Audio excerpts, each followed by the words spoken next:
channel. So I wanted to follow up on my previous video that I had done, um, and I have been part of some Facebook groups for potential flight attendants for either just in general or specific airlines.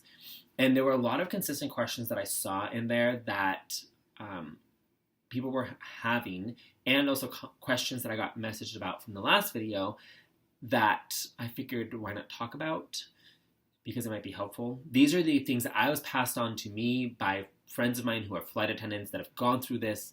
And this is the feedback that I've gotten from multiple people, and it seemed to have helped me. I was fortunate enough with one of the other airlines that I applied with. I did get a job offer from them, which was fantastic. I'm super excited about it. I accepted the job offer, which is great.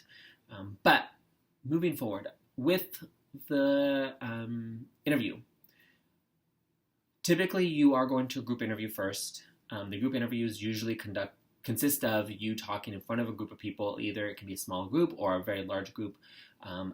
And from there, of course, then they do minor break, and then they do individuals. Usually, though, after the group interview, they will scoop out some people and say, nope, you're not going forward.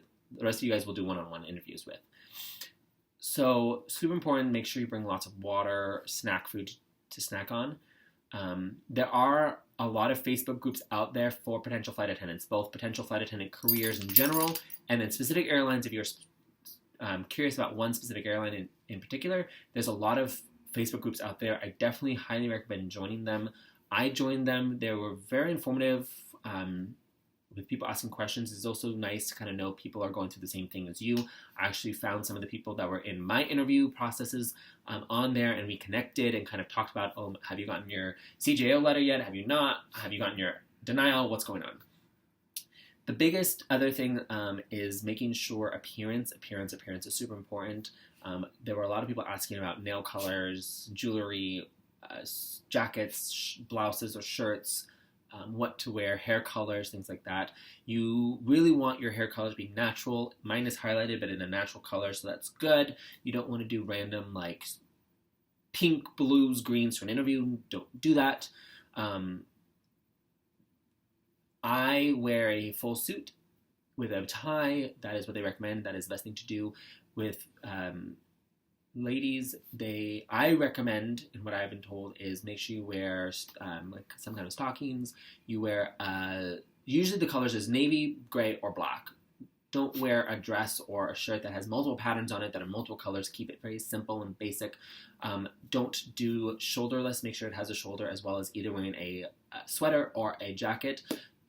The reason being is that when you're interviewing, the moment you walk into check-in, they are beginning to interview you. They want to see and get a vision of what you're going to look like in their uniforms. My recommendation, what I do is I go and I I Google search the airline and I kind of take a look at their uniform colors or airline colors. That is what I base my outfits on. You do want to kind of dress the part of what a flight attendant for them already looks like. For example, Delta right now, they just switched from, they have the purple and black, and they have some reds, I believe, still in there. You would not want to wear some random, like, yellow to that interview. As a yellow shirt or whatever. So if I was going to that, I'd probably wear a white shirt with a purple tie, or a kind of a purple shirt with maybe a white bow tie with a black or gray suit. It encompasses what their airline colors are, so when you come for the interview, they're going to envision it. Same with, for instance, SkyWest. When I interviewed with them, I wore a gray suit with a blue shirt and a red tie. The reason for that is they work, of course, with multiple airlines, and it wasn't specifically their uniforms, because their uniforms are much just black, and then they use accessory pieces depending on what airline you're flying for that specific day or what base you're based out of. So I wore blue. It was a dark blue, more of like the Alaska/American colors, and I wore a red bow tie, which covers the Delta side of SkyWest that they work for. So those are my recommendations. Wear a watch, because you are required as a flight attendant to have a watch on. So wear a watch. Dress shoes, of course. My interview, one girl showed up in flip-flops, and they did not even interview her. So make sure you dress extremely professionally. You cannot overdress for this interview.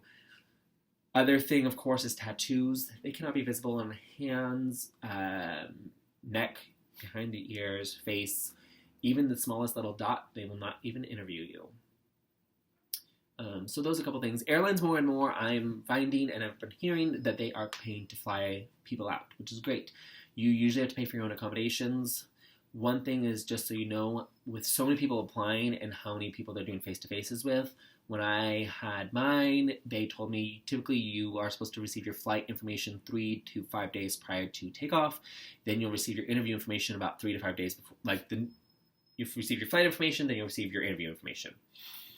They were like, but we are super delayed. They're like, you might get your flight information the day before you fly out. They said, that's just how it is.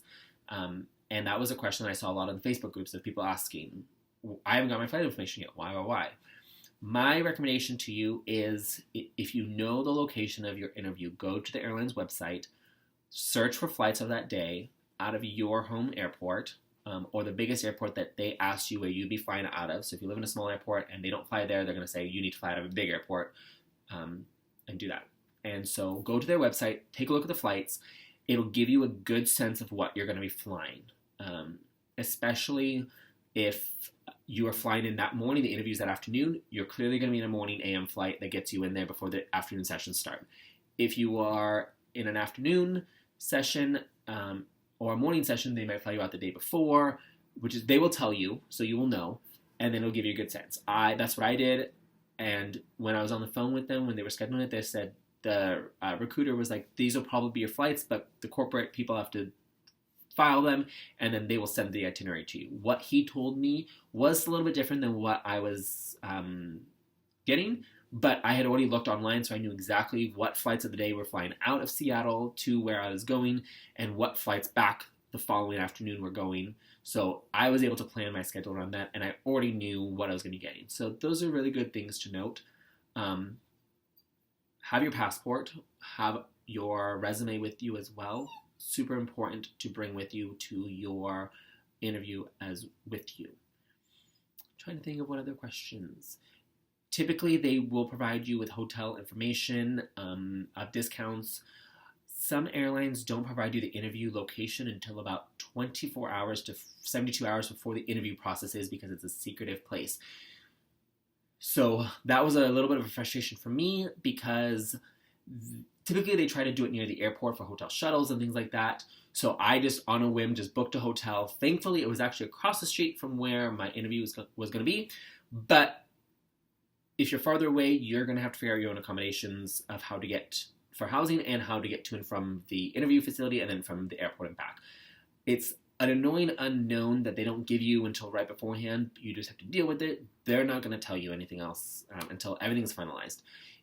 With the interview, if they invite you to your face-to-face interview, accept it right away and email them back, because if you wait and then you're like, yes, I would like to do it, they could tell you, well, sorry, we're busy. We're full that day. You're going to have to wait now. And all of a sudden, your start date, just if you get CJO, it just got pushed back because of the interviews. Something so basic like that can cause a delay. And especially a lot of people are really trying to get to them right away, to start. Another recommendation that I have is look at the airline bases that the airline operates out of. You can Google search the airline that you're looking for, flight attendant crew bases. Typically, we'll pull all of them up right there. Or when you're applying for the position, on their job description, it will tell you what it is. So look back at that. I did some research on different cities so that I know what bases I might be living in, because you do not know where you're going to be going once you finish training. You typically only have 3 to 5 days to transition from training to your new base, get housing, and start working. So it is a very quick process.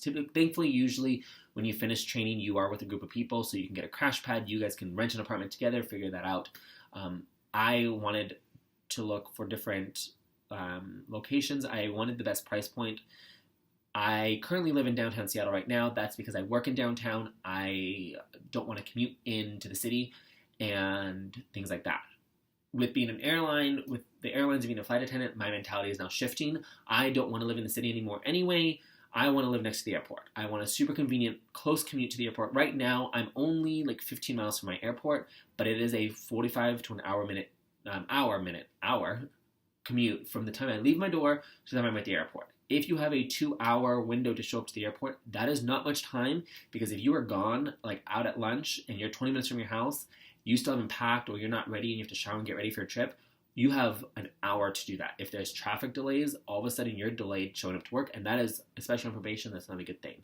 So my mentality is stay near the airport, commute into the city if you want to hang out and do things like that. Especially for me, my thoughts, and a lot of my friends kind of talked to me about this. When you're on your layover, you're usually going out, you're usually doing things. So when you come home, you're wanting to do laundry, you're wanting to relax. So you're not really wanting to be like, let's go out and hang out with friends. It does happen, of course, but it's not as much as if you were living in that city where you're based in now. So my mentality is live by the airport, have a super 10, 15 minute max commute to the airport, even by public transportation, and then take the longer 25, 30, 45 minute public transportation commute into the city if I want to go partying or want to go out for dinner with friends or things like that. So a couple of things to keep in mind. They do tell you how much you are going to get paid monthly based on the hours, based on reserve. So that is something to keep in mind also when trying to budget post-training. What will housing look like? What will all that look like? Especially once you get your CJO, really look into it so that when you're at training, because you're not going to have much time when you're in training to look at housing, and then when you finish training, you're going to have, short amount of time to figure things out. So kind of looking at each individual base, kind of get a set of like, these are great places to live. These are, things that I like, so that when you're at training and they say, hey, great, you 15 or you 5 or whatever are going to this place, you can be like, hey, I've already looked at some places. What do you guys think? Do you guys want to, go in on it? And all of a sudden, you just made your transition super easy. Otherwise, you're stressing out. So those are a couple of things that I have been noticing over the last couple of days. Be early. Early is on time to your interviews. Don't be late. They will shut the door, lock the doors. You will no longer be interviewed anymore, and that would be horrendous.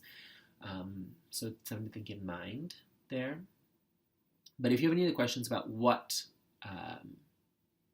kind of else you should be prepared for with an interview, definitely don't hesitate to ask. 2 big things that I was told from my friends who are flight attendants that really benefited me, that really airlines looking for, they're concerned about customer service and they want customer service experience, yes, but they want safety. Safety is always going to be number 1 priority in everything that you're going to do. Training is mainly going to be about safety. They want to know how you're going to react in situations to a scenario, and how quickly you can think on your feet. Those will be kind of interview questions that they'll be asking. If you do video interviews, that is something to try to tie into, is safety. Even something super basic is safety. I had one question of, am I okay living at one of the crew bases, and would I be willing to relocate? Well, yes. The answer was yes. And I talked about safety of, if I'm commuting from Seattle to wherever my base is, I will be showing up to work tired. And as a result, I'm not going to be able to be wide awake to provide the best service to customers, as well as be alert to any safety situations that happen on board the aircraft during my shift and my trip, whatever that is. So not commuting and living where I'm based provides me with rest. I'm close to the airport. I don't have to stress. And as a result, I can be alert for safety issues that might arise. And that was the best way to answer that question. And it was the airline that I did that video interview, I've never seen that question asked of just, are you willing to relocate to one of the bases? It's a very simple yes answer, but you have 2.5 minutes to respond to it, and you don't want to just say yes. You want to elaborate and figure out how you can tie it into something else that the airlines can say, ooh, that's a really good answer, and makes you stand out. Because otherwise, it's like, oh yeah, he said yes, okay, next person. And all of a sudden you're forgotten about. Really think about the answers that you're going to give. Each airline is different what they ask. There's no one set way that you're going to be asked questions. But if you think customer service and you think safety, you think those 2 things, that will get you through your interviews, both on the phone, in video interviews, and in-person interviews there. Make sure you are super sociable with the Facebook groups. I absolutely love, because when I went to my interview, I was nervous. I'm kind of a shy person unless I know somebody. And so when you're going to an interview and you don't know anybody in a city that you don't even know, it's a little nerve-wracking. So joining these Facebook groups, they have a lot of individual chats that say, hey, I'm going to this training, I'm going to this face-to-face interview in this city on this date. and they create a group chat for it. And everybody that's going can join that. And was super great because I was like, hey, I'm coming from Seattle. Is anybody else coming from Seattle? There was nobody, unfortunately. In my group chat, there were 6 people coming from Chicago, and all of them happened to be sitting near each other, and they didn't know who each other were. They're like, hey, let's grab coffee before we get on the plane. We can talk about things. We'll commute to the hotels together, even though we're staying in different hotels. A big thing, too, if you are coming in the night before, my recommendation and what I did with my group is I was like, hey, guys, let's grab dinner. Let's hang out by the pool. I don't mind hosting in my hotel room for us to hang out. It's great. Airlines want to see how you adapt and how you connect with people. And so if you're able to go into the interview the next morning or next afternoon and you know 6 to 10 people already, you are helping your likelihood, because it's super awkward going into an interview. You're petrified out of your mind. All of a sudden you have to be super perky and smiley. You're trying to meet new people and everyone else is talking and it's just chaotic. So if you already have a group of people that you're like, hey, we're going to meet at 6:45 in the lobby of this hotel. We're going to walk to the interview together, check in together. We're going to hang out together and kind of be that niche group. It's going to help you a lot. It's going to help your nerves. They're going to love seeing that you've already made a connection with people that were strangers to you before. Either you met them online or in person, just randomly in the lobby, and you're like, hey, I'm actually going to the interview too. Do you want to hang out? So my recommendation is make friends, because you will need them. It is a big, big positive to you. You can cheer each other on. You can be that support group.